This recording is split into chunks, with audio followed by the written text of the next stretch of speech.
Hello there and welcome to Lower 6 Maths A-Level. This is the Applied Practice Paper J.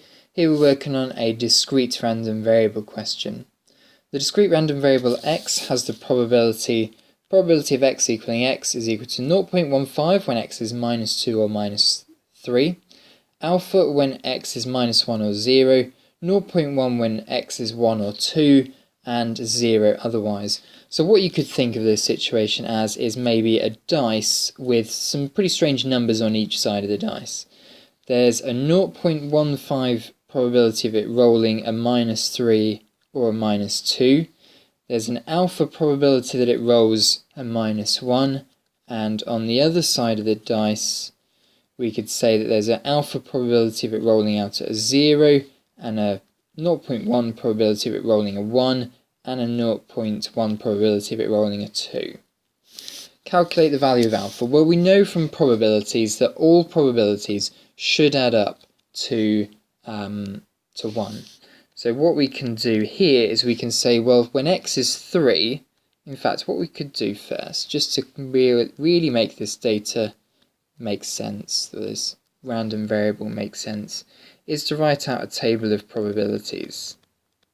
This is really going to make it make sense. When x is minus 3, the probability is 0.15. When x is minus 2, the probability is 0.15 as well. When x is minus 1, the probability is alpha, and when x is 0, the probability is alpha. When x is 1, the probability is 0.1, and when x is 2, the probability is also 0.1. The probability is 0 for any other number that we could think of as x. So what we know is that all of these probabilities must add up to 1 in total. Now when we add these up, we get 0.3, 0.4, 0.5, and we have 2 of these alphas, and this should add up to make a 1. So alpha is clearly a quarter here, or 0.25.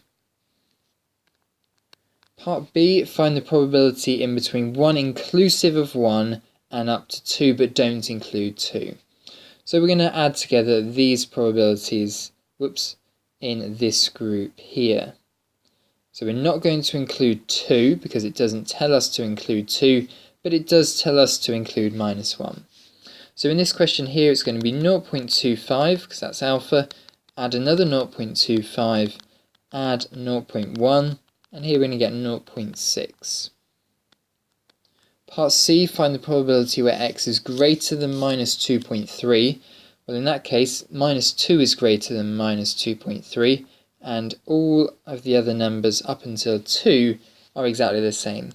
We could think of this as also 1 minus the only variable that we don't want it to come out as, which is minus 3.